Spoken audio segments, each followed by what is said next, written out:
are sorry. We never wanted this. Please, Iran, stop. Forgive us. Forgive our leaders. I lost everything. Not because of war, but because no one listened. Iran, please have mercy. Please stop Iran. I know Iran is great country. Please, Iran, forgive me. Stop, please, no more. Iran is great country. இஸ்ரேலின் Athiban Netanyahu சவால் விட்டு கொண்டிருந்தான் இல்லையா? அவனுடைய சவாலுக்கு தக்க பதிலடியை இன்றைக்கு அவன் பெற்றிருக்கிறான். அவனுடைய கொடுமைக்கு, அவனுடைய தலைகணத்திற்கு, அவனுடைய திமிருக்கு சரியான பதிலடியை இன்றைக்கு ஈரான் கொடுத்து கொண்டிருக்கிறது, தொடர்ந்து கொடுத்து கொண்டிருக்கிறது என்பதை வருகின்ற செய்திகள் உறுதிப்படுத்துகின்றன. ஆம், எந்த அளவிற்கு என்று சொன்னால் டெல் அவிவ் நகரம் உள்ளிட்ட சில நகரங்கள் பேரழிவை சந்தித்திருக்கின்றன. ஆம், பேரழிவை சந்தித்திருக்கின்றன என்பது நிச்சயத்திலும் நிச்சயம். பல செய்திகள் இங்கே மறைக்கப்பட்டாலும் அவனுடைய கட்டளை அப்படி இருக்கிறது, அந்த நாட்டிற்கு கட்டளையிட்டப்பட்டிருக்கிறது. யாரும் இஸ்ரேலின் அழிவுகளை குறித்து பகிர்ந்து கொள்ள வேண்டாம், அதை வெளிப்படுத்த வேண்டாம் என்று அவன் கேட்டுக்கொண்டிருந்தாலும் கூட அதனையும் மீறி உலகத்தின் ஊடகங்கள் அங்கே ஊடுருவிக்கின்றன அல்லவா?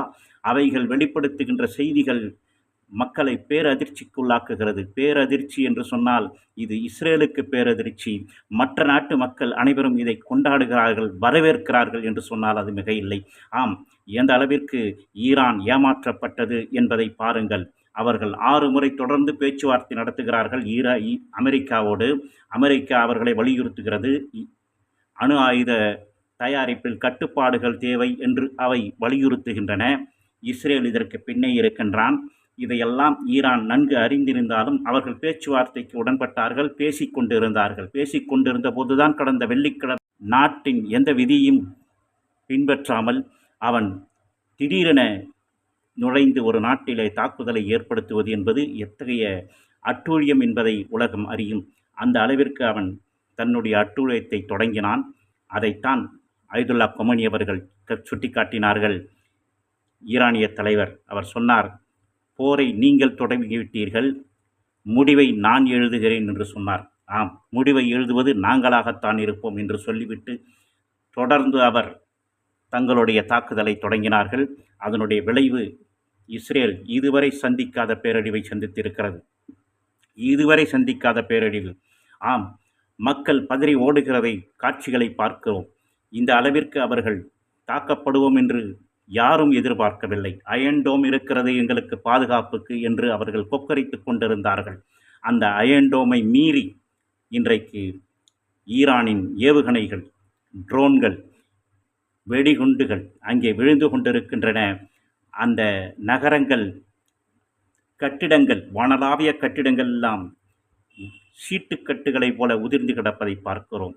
எங்கு பார்த்தாலும் கட்டிட இடிபாடுகள்,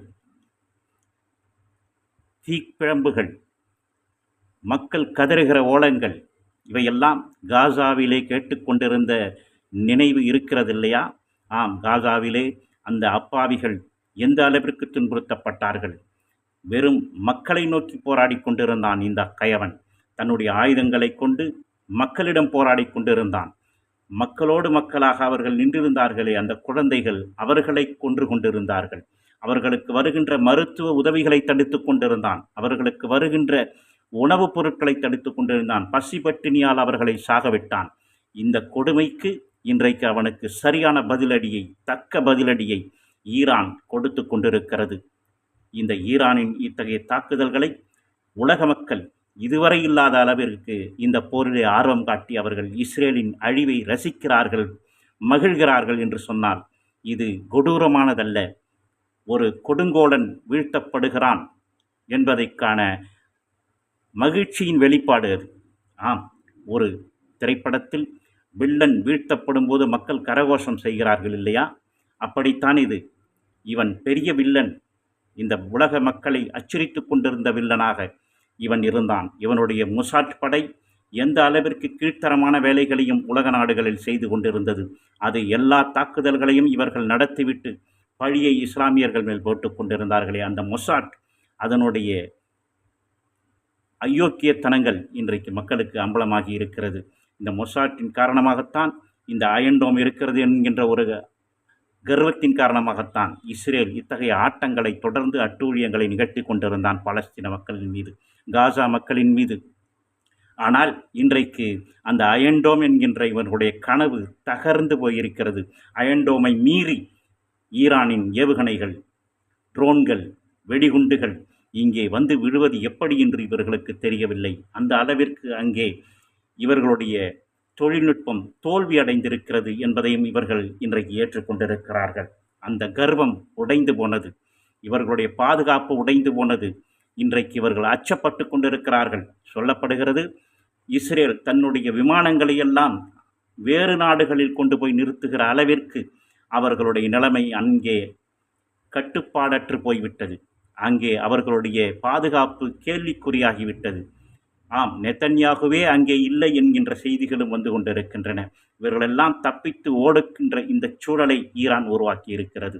அந்த நேரத்தில் தான் இவன் ஒரு அறிவிப்பை வெளியிடுகிறான், ட்ரம்பை கொல்வதற்கு முதலில் ஈரான் முயன்றது என்று.